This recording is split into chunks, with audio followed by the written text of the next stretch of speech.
Amen. Qui est prêt à aller à Bethsata? Si tu es prêt à aller à Bethsata, lève la main, dis-moi, je veux aller à Bethsata. Moi, je veux aller à Bethsata. Si tu es prêt, lève simplement la main et dis, moi, je veux aller à Bethsata. Fais simplement un signe, dis, moi, je suis prêt, moi, je suis prêt, moi, je suis prêt. Si tu es prêt, dis, moi, je suis prêt. Yes, parce que moi, je suis prêt. Moi, je suis prêt à aller à Bethsata. Yes, Bethsada. Je suis prêt à y aller. Je suis prêt à y aller. Alléluia. C'est une histoire que tout le monde connaît. Parlons de la guérison d'un infirme près d'une piscine. Alléluia. La piscine de Bethsada. Alléluia. Dans d'autres versions ou dans d'autres Bibles, on dit Bethesda. Alléluia. Ça dépend des versions. Les noms changent en fonction des Bibles. Amen. Ce passage est tiré du livre de Jean, dans son chapitre 5, à partir du premier verset jusqu'au verset 9. C'est le passage que nous avons pu prendre ce soir. Alléluia.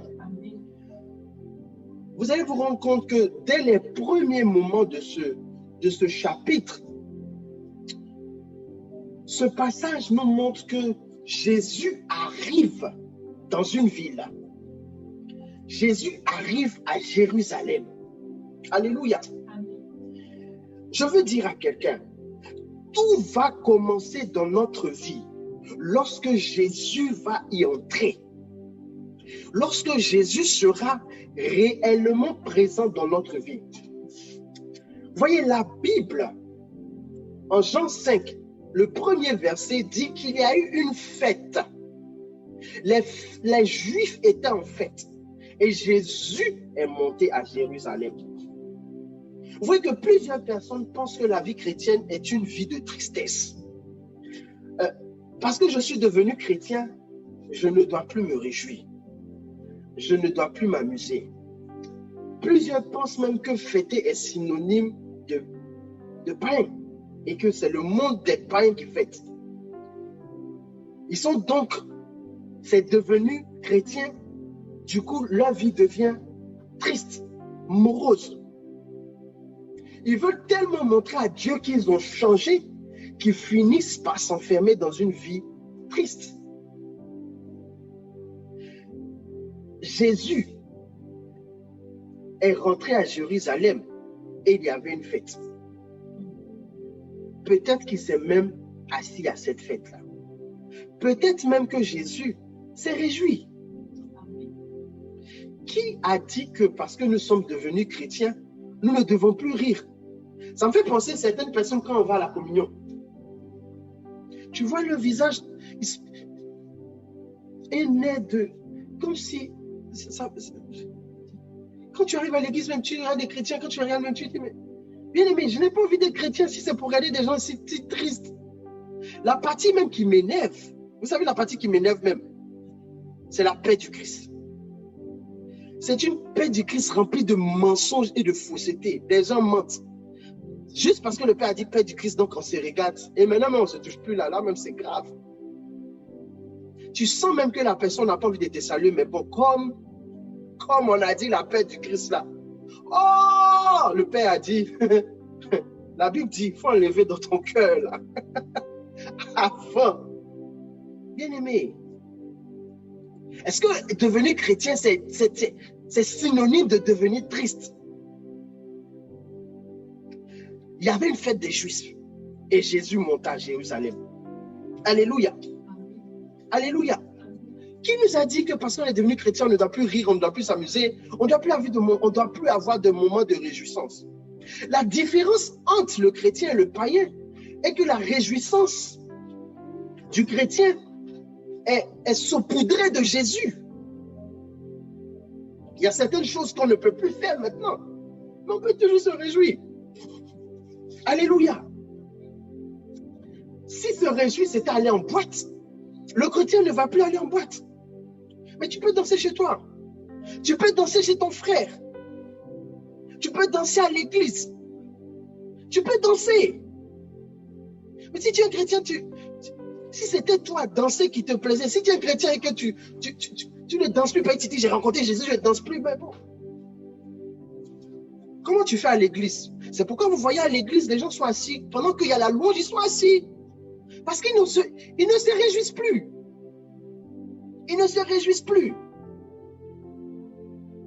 Donc quand on dit danser à l'église, il est assis. Il dit c'est païen. Dans son cœur, il dit c'est païen. Danser, c'est païen. Si écouter de la musique te réjouissait avant que tu ne rencontres Jésus, mais tu peux continuer à écouter de la musique. Mais écoute plutôt les musiques qui vont magnifier Dieu. Alléluia. Si tu sais que le musicien là, ne fait pas la gloire de Dieu, si tu sais que dans les musiques il glorifie le nom du diable, tu ne seras pas à l'aise à écouter cela. Vous voyez bien aimé, quand on a accepté Jésus, on n'est plus à l'aise à faire certaines choses. Le Seigneur dit, le blé et l'ivraie sont ensemble. Mais il dit, laissez-les pousser, laissez-les pousser. À un moment, on va les reconnaître. Bien-aimé, tu peux avoir des vilaines habitudes, mais laisse-toi grandir. À un moment, tu ne pourras plus. À un moment, tu ne pourras plus. Si tu as réellement accepté Jésus. Parce que la première chose que Dieu fait en nous lorsque nous le rencontrons, c'est qu'il met une séparation entre nous et le péché. En fait, il met en toi le dégoût du péché. Yes. Regardez, la Bible dit en Philippiens que c'est Dieu qui produit le vouloir et le faire, selon son bon plaisir. Dieu produit le vouloir et le faire. Dieu fait en sorte que lorsque nous le rencontrons, nous ayons ce désir de vouloir changer. Et il va te donner la force pour pouvoir le faire. Yes. Dieu va te donner la force de pouvoir changer. Il va d'abord mettre en toi le désir de quitter cette ancienne vie. Mais le désir simplement, c'est peu. En plus de cela, il va te donner la force, le pouvoir de pouvoir sortir de là. Alléluia. Vous allez vous rendre compte que quand vous veniez nouvellement d'accepter Jésus, c'est comme s'il y avait une force qui vous assistait continuellement. Un zèle qui nous amenait à prendre des décisions radicales. Et nous pouvons suivre ces décisions-là. Le zèle du nouveau converti. Mais qu'est-ce qui s'est passé? Je me souviens que quand j'ai accepté Jésus nouvellement, bien aimé, j'ai arrêté de parler à tous mes amis qui me ramenaient dans le monde. Je n'avais aucun ami chrétien. Tous mes amis, j'ai coupé radicalement avec tout le monde. Je ne parlais plus. Je ne voulais même pas faire à eux parce que je les voyais. Quand je les voyais, je voyais le péché. Ils allaient me faire pécher. J'avais une haine du péché et je ne voulais pas décevoir mon Dieu. J'ai arrêté tout. Bien-aimé, quand tu rencontres Jésus, personne ne te dira d'arrêter ce que tu fais. Personne ne va te dire. C'est toi-même qui vas prendre la décision. Bien-aimé, il va se passer quelque chose dans ton âme qui va faire que tu ne seras plus à l'aise. Bien-aimé, mettez des cœurs, commentez, mettez des cœurs, faisons vivre la vidéo, faisons vivre les messages, mettons des cœurs, commentons, invitons. Bien-aimé, pendant que je suis en train de parler, vous voyez votre vie. Quand tu rencontres Jésus, personne ne te dit d'arrêter ce que tu fais.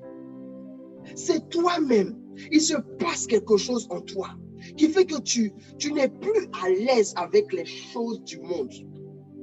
Tu vas arrêter d'écouter certaines choses. Tu vas arrêter de faire certaines choses. Tu vas arrêter de parler à des personnes. Tu vas arrêter sans qu'on ne te force. Mais ça va être naturel. Mais je veux te dire, tu peux accepter Jésus, yes. Mais le plus important dans ce processus, c'est la connaissance de ton identité. Vous savez ce que cela veut dire? Connaître son identité. Parce que vous savez, on peut accepter Jésus, mais on ne connaît pas son identité. Tu ne connais pas toi ton identité. Prends ta Bible dans le livre de Jean, le premier chapitre, le verset 12 à 13. Jean 1, 12 à 13. Jean 1, 12 à 13. Pendant que tu prends cette Bible et que tu lis ce passage, la Bible dit, mais à tous ceux qui l'ont reçu, à ceux qui croient en son nom, elle a donné le pouvoir de devenir enfants de Dieu, lesquels sont nés non du sang, ni de la volonté de la chair, ni de la volonté de l'homme, mais de Dieu. Alléluia. C'est un grand passage. Dès que tu reçois Jésus dans ton cœur comme Seigneur, quand tu crois en lui, quand tu crois en son nom, une lumière te pénètre. Et cette lumière vient faire la séparation avec les ténèbres. Cette lumière vient chasser les ténèbres. Amen. Cette lumière en nous va nous capaciter, va nous donner la capacité de devenir enfants de Dieu. Va nous donner le pouvoir de devenir enfant de Dieu. La Bible dit que cette lumière te donne le pouvoir de devenir enfant de Dieu. Tu ne deviendras pas un enfant de Dieu de ton propre ressort. Non, non, non, non. Mais c'est Dieu lui-même qui t'en donnera le pouvoir. Tu auras un pouvoir pour devenir un enfant de Dieu. Tu auras un pouvoir. C'est Dieu qui donne cette capacité de devenir enfant de Dieu. Ce n'est pas une histoire de je me lève le matin et je me dis je suis un enfant de Dieu. C'est pas ça. Mais c'est par la volonté de Dieu que je deviens un enfant de Dieu. Lorsque Dieu le décide, lorsqu'il crée les circonstances, il permet et il te donne cette force. En fait, si nous ne comprenons pas que être un enfant de Dieu, c'est un pouvoir, c'est une force, nous n'allons pas comprendre la suite. Parce que c'est quand tu reçois ce pouvoir que ton identité change. Tu peux être aux États-Unis, mais tu n'as pas les papiers. Tu ne seras jamais à l'aise à côté des policiers.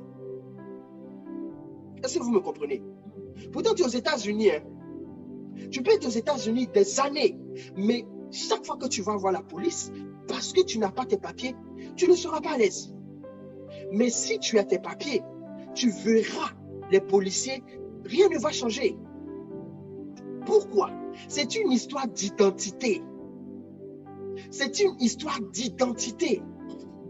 Quand tu as reçu le pouvoir de devenir un enfant de Dieu, tu sais que quelque chose s'est passé en toi. Tu verras certaines personnes disent, je suis un enfant de Dieu, mais vivent dans le péché, vivent dans le sexe et la débauche. De leur propre volonté, ils ont décidé qu'ils sont enfants de Dieu alors. Mais si tu décides de dire toi-même que tu es un enfant de Dieu, rien ne va te soutenir. Je reprends. En fait, si tu décides toi-même, tu dis, bon, un matin tu te lèves, tu dis, moi je suis un enfant de Dieu. Tu n'es pas rentré dans le processus pour recevoir le pouvoir qui te donne d'être un enfant de Dieu. Tu dis, toi, par ta propre volonté, que tu es un enfant de Dieu. Et le fait que c'est toi qui as décidé, tu n'as pas reçu la lumière. Et si la lumière n'est pas là, les ténèbres sont encore là. Et si les ténèbres sont encore là, tu n'as pas la force pour haïr le péché. Tu entends souvent certaines personnes dire, moi j'aime Dieu. Moi je suis un enfant béni de Dieu. Moi Dieu c'est mon Père. C'est bien de le proclamer. Mais l'identité d'un enfant de Dieu se constate dans sa vie. Quand un Américain te dit l'Américain, tu constates cela.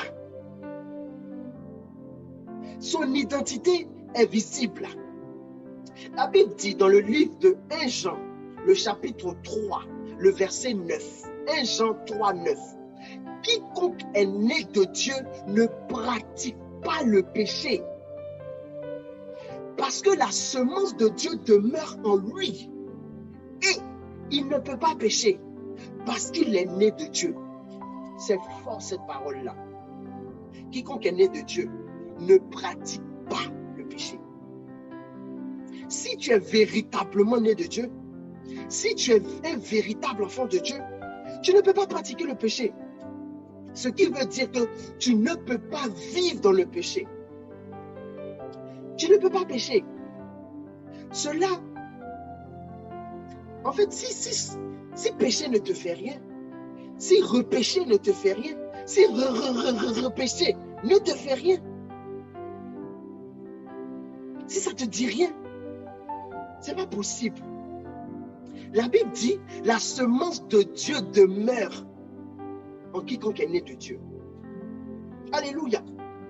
Quiconque a accepté la lumière et elle s'est installée en lui, cette lumière lui donne la force de ne plus pécher. Oui. Vous croyez que quelqu'un qui avait 3, 4, 5, 6 copines, de lui-même peut se lever et dire je ne vais plus vers ces filles? De lui-même peut se lever et dire je ne vais plus dans les maquis boire? De lui-même peut se lever, dire je ne fais plus telle chose? Non, tu ne peux pas de toi-même. C'est celui qui est né de Dieu qui pourra le faire. Parce que lorsque tu es né de Dieu, quelque chose entre en toi. Et cette chose te donne le pouvoir d'avoir une identité d'enfant de Dieu et de marcher selon cette identité. Mais ce n'est pas de ta force. Ce n'est pas de ton ressort. C'est une puissance, le pouvoir que Dieu donne. Alléluia. Car celui qui est né de Dieu a reçu un pouvoir qui fait de lui un enfant de Dieu. Et il ne peut plus pécher. Ce n'est pas qu'il ne veut pas pécher, mais il ne peut pas. Ce n'est pas qu'il ne veut pas, mais il ne doit pas. Et Paul nous l'explique bien dans 1 Corinthiens 10, 23. Il dit tout est permis, mais tout n'est pas utile. Tout est permis, mais tout n'est pas utile. Tout est permis, mais tout n'édifie pas. Vous voyez, le monde ne te dira pas ne fais pas. Le monde ne va pas te dire n'y va pas. Le monde va plutôt te dire fais ça, parce que le monde veut te détruire. Mais toi-même, en toi, il y a quelque chose qui va te dire, il y a une force qui va te dire ne fais pas cela, ça ne va rien t'apporter. Mais pour entendre cette voix, pour avoir cette force, il faut avoir accepté la lumière. Il faut avoir réellement accepté Jésus. Sinon, bien-aimé, tu vas dire je suis un enfant de Dieu, je suis un enfant béni, mais tu vas marcher comme les enfants du monde, comme les enfants des ténèbres. Pourtant, tu vas proclamer je suis, je suis, je suis, je suis. Ce n'est pas une histoire de proclamation, c'est une histoire d'identité. Bien-aimé, ce n'est pas parce que je dis que je suis chrétien que je suis chrétien, mais c'est parce que je marche en chrétien qu'on pourra dire il est chrétien. Ce n'est pas parce que je crie Jésus, Jésus, Jésus que je vais vivre Jésus, mais c'est parce que je vais marcher comme Jésus que je vais vivre Jésus. En tant que chrétien, lorsque nous faisons quelque chose, posons-nous cette question. Est-ce que Jésus aurait fait cela? Comment Jésus serait comporté dans cette situation? Alléluia. Bien-aimé, connaître son identité d'enfant de Dieu et être convaincu de cette identité nous amène à vivre comme un enfant de Dieu. C'est parce que tu connais ton identité et que tu es convaincu que tu es un enfant de Dieu. C'est ce qui va t'amener à vivre comme un enfant de Dieu. Si tu ne sais pas que tu es américain, mais quand tu vas arriver, quand on va dire, bon, les Américains, venez, vous avez droit à ça, mais tu ne connais pas ton identité, tu n'iras pas. Tu n'iras pas te proposer, tu n'iras pas te présenter parce que tu n'es pas convaincu de ton identité. Tu te dis peut-être que ton nom n'est pas là-bas. Alléluia. C'est pourquoi je dis, bien-aimé, ton identité ne te donne pas d'être triste. Notre identité ne nous donne pas d'être triste parce que notre Père n'a pas amené la tristesse. Oh, mets des cœurs, mets des cœurs, mets des cœurs. Invite quelqu'un si cette parole te fait du bien. Si ce message te bénit, dis quelque chose, dis quelque chose, dis quelque chose, dis quelque chose. Encourage-moi, encourage-moi, encourage-moi. Vous savez, Jésus se retrouve avec ses frères pour manger. Hein. Ils ont mangé poisson braisé. Ils ont mangé poisson braisé. Qui a pêché, ils ont mangé. Ils ont fêté autour d'une table. Yes. Ils se sont détendus. Il y a des choses, la Bible dit, tout n'a pas été écrit, mais ils se sont détendus. Ils sont partis à Cana, au mariage. C'était une fête. C'était une fête. Oui, c'était une fête. Et quand même la fête a commencé à pète en intensité, Jésus a ressuscité la fête. Il a réveillé la fête. Il a ramené le show. Yes. Yes. Il aurait pu dire non, nous sommes des gens là-bas, les gens sont en train de boire. Non, c'est Jésus là même qui a dit mouvement. Il a créé le show. Et la fête était repartie de plus belle. Je vais dire à quelqu'un ce soir, être chrétien ne veut pas dire être triste. Être chrétien ne veut pas être triste, ne veut pas dire être triste, ne veut pas dire être morose. Parce que accepter Jésus dans sa vie, c'est le début du changement. Recevoir Jésus, c'est le gage d'une nouvelle vie, la nouvelle naissance. Amen. Tu seras le même, mais tout le monde dira que tu as changé. Tu ne vas pas changer physiquement, ton apparence va peut-être pas changer, mais tout le monde va te dire, il se passe quelque chose. Il y a une lumière qui va commencer à briller en toi. Mais c'est Dieu qui fait cela. C'est un pouvoir que Dieu confère aux hommes, les faisant devenir fils de Dieu. Les amenant à marcher avec une identité renouvelée. L'identité des enfants de Dieu. Le caractère des enfants de Dieu. Les comportements des enfants de Dieu. Et Jésus arrive à Bethsaida, la piscine de Bethsaida. Et quand il arrive là-bas, il trouve plusieurs malades. Ces gens étaient tristes, tout à fait, parce qu'ils étaient malades. Ils n'avaient pas encore rencontré Jésus. Quand Jésus rentre dans ta vie, la tristesse te quitte. Si véritablement il est avec toi, la tristesse te quitte. Tu deviens joyeux, tu commences à rire comme ça. Il dit, il est fou, oui, il est fou de Dieu. La Bible dit qu'ils étaient en grand nombre, ces malades. Il y avait des malades, des boiteux, des aveugles, des paralytiques. Ils étaient beaucoup autour de cette piscine. Beaucoup de malades. Et ils attendaient le mouvement de l'eau. Mais pourquoi ils attendaient le mouvement de l'eau? Pourquoi est-ce qu'ils attendaient le mouvement de l'eau? La Bible dit qu'un ange descendait de temps en temps dans cette piscine et il agitait l'eau. Et celui qui descendait le premier dans cette eau, lorsque cette eau était en mouvement, il était guéri. Quelle que soit la maladie qu'il avait, il était guéri. Amen. Vous savez, il n'a pas été donné à tout le monde de voir des anges physiquement. C'est pourquoi, quand l'eau était agitée, le peuple savait que l'ange était là. Alléluia.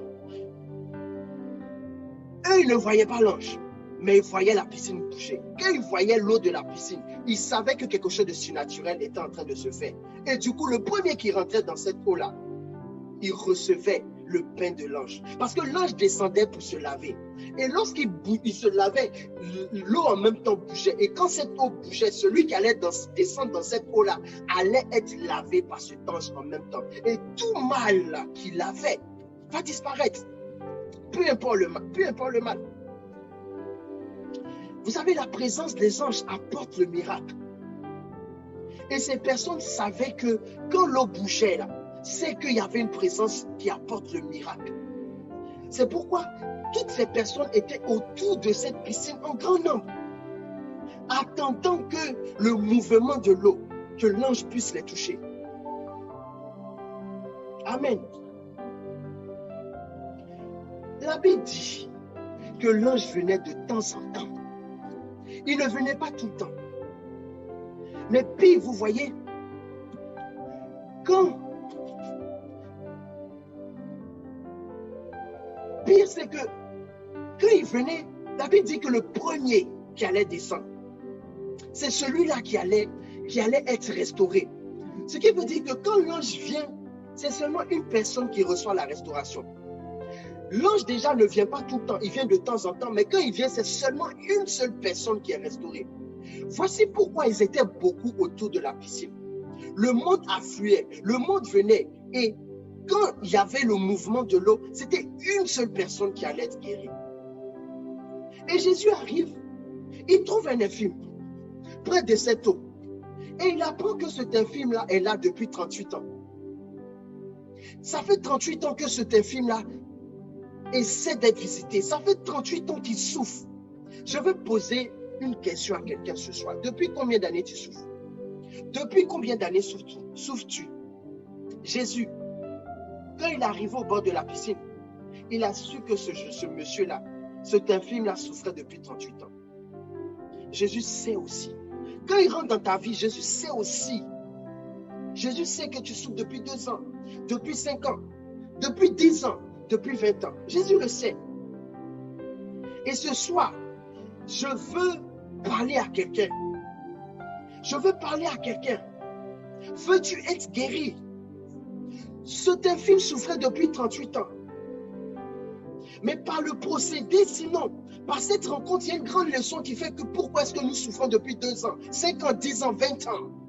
Parce que l'infime nous donne une leçon du pourquoi nous souffrons. L'infime nous donne un message sur pourquoi est-ce que notre souffrance tarde. Parce que l'infime souffrait depuis 38 ans. 2 ans, 5 ans, 10 ans, 20 ans, 30 ans, 40 ans. Parce que nous vivons les mêmes choses. Nous faisons les mêmes choses. Veux-tu être guéri? Voici la belle question que nous posons ce soir. Et si quelqu'un veut être guéri, dis je veux être guéri. Je veux être guéri du chômage. Je veux être guéri de la maladie. Je veux être guéri de la mort. Je veux être guéri de la stérilité. Je veux être guéri de la pauvreté. Je veux être guéri. Jésus demande à l'infime, veux-tu être guéri? Veux-tu être guéri? Et la Bible répond. Sinon, la Bible nous dit ce que ce malade dit à Jésus. Il dit, Seigneur, et là nous le voyons en Jean 5, 7. Il dit, Seigneur, je n'ai personne pour me jeter dans la piscine. Quand l'eau est agitée, et pendant que j'y vais, un autre est déjà descendu avant moi. Alléluia. Voici pourquoi il est resté 38 ans. C'est qu'à chaque fois qu'il veut descendre dans cette piscine, il y a quelqu'un qui est déjà descendu. Parce qu'il est infime. Mais il dit, il n'y a personne pour me jeter dans la piscine quand l'eau est agitée. Le Seigneur Jésus lui dit, veux-tu être guéri? Il dit, Seigneur, je n'ai personne pour me jeter dans la piscine quand elle est agitée. C'est vrai, je veux guérir. Mais la seule manière de guérir pour moi, c'est de passer par cette eau-là. La seule manière de guérir pour moi, c'est quand l'eau est agitée. Si l'eau n'est pas agitée, je ne pourrai pas guérir. Si personne ne me jette dans cette eau, je ne guérirai pas. Je ne guérirai pas. En fait, le malade était en train de dire à Jésus, est-ce que tu peux rester avec moi? Est-ce que tu peux être là pour qu'on attende le mouvement de l'eau? Et quand l'eau va bouger, tu vas me jeter. Je vais guérir, mais quand l'eau va bouger, tu vas me jeter. Afin que je sois le premier à descendre dans cette eau. Est-ce que tu peux rester avec moi? Parce que personne ne peut me jeter dans l'eau. Il n'y a personne pour me jeter. Et à chaque fois que l'eau bouge, quand je vais rentrer, il y a déjà quelqu'un. Ce malade, depuis 38 ans, attend son jour. Mais sa mentalité est ajustée au mouvement de l'eau qui restaure. Pour lui, la seule manière d'être guéri, c'est de descendre dans cette eau le premier. Oh, Jésus lui dit, veux-tu être guéri? Ah, lui dit, reste avec moi, pour que quand l'eau va bouger, tu vas me jeter dedans. Mais il parle de quoi même lui là? De quoi il parle? Je veux dire à quelqu'un, nous pouvons souvent rater le miracle. Nous pouvons longtemps rester dans la maladie. Nous pouvons longtemps rester dans l'échec. Car nous avons une conception arrêtée sur notre guérison. Nous avons un schéma précis pour notre guérison. Jésus dit, tu veux être guéri. Tu avais juste à dire oui. Et puis attends, constate. De toute façon, Si ça marche, ça marche. Si ça n'a pas marché, ça n'a pas marché. Mais toi, tu as une idée arrêtée. Bon, voici ce que moi je te propose. Tu veux me guérir, mais moi je te dis, viens t'arrêter à côté de moi et quand l'eau va te toucher, tu vas me jeter dedans. Je te dis, tu veux guérir. Et nous pouvons généralement dire, tu sais, les gens qui ont cette maladie-là, voici comment ils sont guéris. Généralement, ils vont chez le médecin, il a prescrit un traitement, mais ce traitement-là, ce n'est pas à 100%. Hein. Et Seigneur, fasse que mon traitement marche. On dit, tu veux guérir, tu dis, fasse que mon traitement marche. Jésus ne t'a pas dit, je vais prier pour que ton traitement marche. Jésus dit, est-ce que tu veux guérir? Des gens te proposent des solutions. Des gens proposent des solutions à Jésus. Oh, il est la solution. La solution vient vers toi et toi, tu dis à cette solution-là, voici une solution. Mais si tu avais la solution, il fallait sortir de ça depuis. Donc, depuis 38 ans, tu n'es pas sorti. Moi, je viens te poser la question. Veux-tu guérir? Et tu dis, non, tu sais, bon, l'eau là, ça, c'est pas de ça on parle. Ce n'est pas de ça Jésus parle. Jésus dit, veux-tu être guéri? D'autres encore disent, ce type de maladie-là, ça ne peut pas être guéri. Tu sais, ça ne peut pas être guéri. Parce que quand tu as cette maladie-là, tu es condamné. Seigneur, fasse que je meure en douceur. Fasse que je ne souffre pas au... Jésus n'a pas dit, veux-tu mourir en douceur? Jésus dit, veux-tu être guéri? Allez. Est-ce que quelqu'un comprend ce que je dis? Mets des cœurs, mets des cœurs, mets des cœurs, mets des cœurs, mets des cœurs. Là où tu es, mets des cœurs, commente, invite quelqu'un. Quelqu'un, bien aimé. Vous voyez, notre mentalité peut nous faire rater notre miracle. Tu peux prier pour quelqu'un, mais la personne dans son fort intérieur est convaincue que la prière là ne peut pas passer. Elle est convaincue que normalement, pour qu'elle guérisse, il faut qu'elle prenne un médicament. Mais va prendre le médicament. Vous voyez, dans sa volonté, Dieu peut nous toucher. Et dans la puissance qu'il libère, il peut prévoir que nous irons à l'hôpital pour nous faire opérer. Yes, il peut prévoir cela. C'est-à-dire que, et puis tout va bien se passer. Ça, c'est sa volonté. Dans sa volonté, il peut pouvoir même que nous ne passions pas par l'opération. Quand tu vas voir le médecin, le mal a totalement disparu, le cancer a disparu, il n'y a plus rien. Toute trace, il n'y a rien. C'est sa volonté. C'est pourquoi, bien aimé, lorsque nous rencontrons le Dieu de miracles, laissons-le faire comme il veut. Jésus dit, veux-tu guérir? Tu n'as pas à venir dire, Seigneur, jette-moi dans l'eau, jette-moi ici, fais que machin chose, fais que le médecin... Ce n'est pas toi. Si tu pouvais guérir, pourquoi est-ce que tu ne guéris pas depuis? Et ce monsieur vient aujourd'hui te dire, veux-tu guérir? Il a prévu quelque chose. C'est lui qui dit, c'est parce que sa bouche, c'est lui, la bouche qui dit là. Il sait comment l'accomplir. Ce que sa bouche dit, sa main l'accomplit. S'il a parlé, il sait ce qu'il va faire. Mais pourquoi est-ce que nous choisissons, nous décidons notre miracle, c'est-à-dire comment il doit procéder? Je veux te dire que le chemin, en fait, ton degré de foi est déterminé par ta manière de penser et de réfléchir.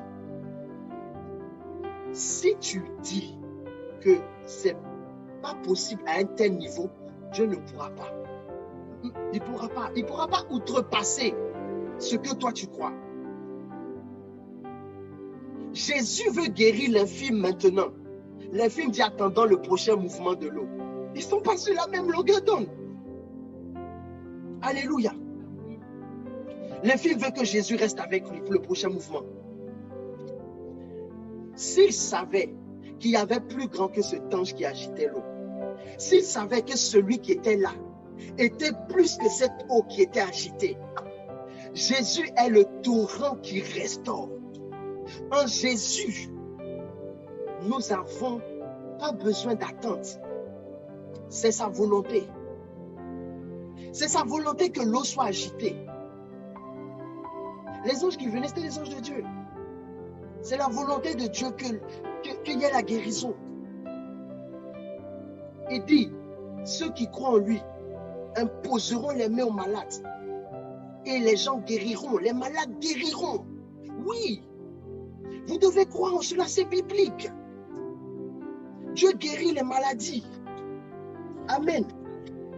Dieu guérit les maladies. Amen. Jésus est l'agitateur par excellence, celui qui donne ordre aux anges d'agiter l'eau. Oui. Il est même capable de guérir sans que cette eau ne soit agitée. Vous savez, Ézéchiel a eu une vision. Ézéchiel a une vision en Ézéchiel 47. Ézéchiel 47, le verset 9. Ézéchiel dit, tout être vivant qui se meut vivra partout où le torrent coulera. Il dit, tout être vivant qui se meut vivra partout où le torrent coulera. Et il y aura une grande quantité de poissons. Car là où cette eau arrive, les eaux deviendront saines et tout vivra partout où parviendra le torrent. C'est pourquoi vous allez vous rendre compte que Jésus vient toujours vers nous, parce qu'il est le torrent vivant. Il est le torrent qui apporte la vie. Parce qu'un torrent coule, c'est pourquoi Jésus coule et il avance, il va de contrée en contrée et il cherche, et il se tient toujours à la porte de notre cœur et il frappe parce que c'est le torrent qui cherche, c'est le torrent qui avance. Le torrent coule et arrive près de l'infime. Car là où cette eau arrive, les eaux deviennent saines et tout vivra partout où ce torrent est arrivé. En réalité, parce que Jésus était présent, tous devaient plonger dans la piscine. Aïe, aïe, aïe. Parce que Jésus était arrêté à côté de cette piscine, tous devaient plonger dans cette piscine-là. Quelle est cette piscine? Jésus. Tous devaient sauter sur lui, comme a fait cette femme qui avait les plaies de sang. Tous devaient sauter sur lui. Tous devaient crier Jésus. Tous devaient l'attraper. Tous devaient, de la même manière, chercher à plonger. Regardez. L'eau, elle était là. Tu plongeais dans cette eau, rien ne se passait. Mais c'est lorsque l'ange descendait dans cette eau et qu'il agitait l'eau qu'il se passait quelque chose. C'est l'eau qui guérit ou bien c'est l'ange qui guérissait? Question. Cette eau sans l'ange ne fait rien. Je vous pose la question. C'est l'eau qui guérit ou c'est l'ange? Qui peut me répondre s'il vous plaît?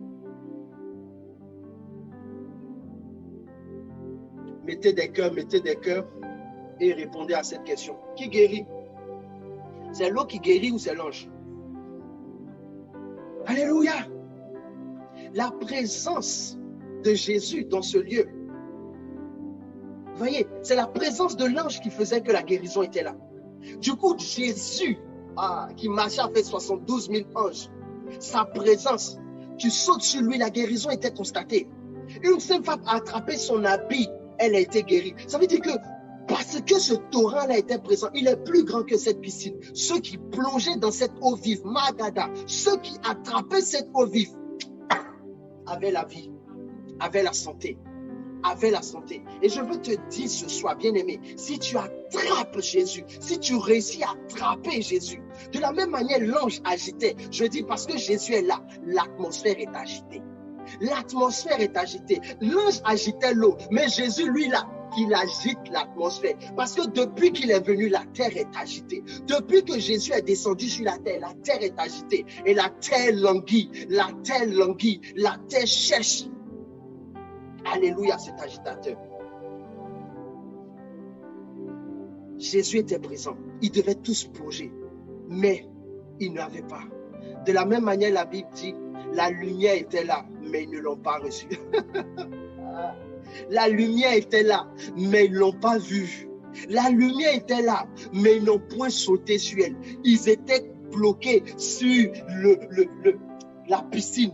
Cette piscine-là doit être agitée. Parce que si elle est agitée, c'est là que je vais sauter. Or, il était là. Il était là. Jésus était à côté d'eux. Jésus dit à cet infirme, lève-toi, prends ton lit, marche. Lève-toi, prends ton lit, marche. Je veux dire à quelqu'un, lève-toi, soulève la maladie et puis marche. Soulever la maladie, c'est être au-dessus de cette maladie. Avoir la force de la soulever, de dire, hey, tu ne peux pas m'arrêter, je m'en vais. Ce qui te bloquait, Ce soir, je te dis, soulève ça et puis avance.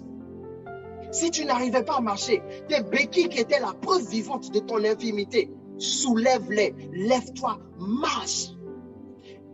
Si tu étais limité par un échec, le Seigneur te dit ce soir, soulève cet échec-là, porte-le, balance-le et puis avance. Au nom de Jésus. Il dit, rejette l'échec, rejette, rejette.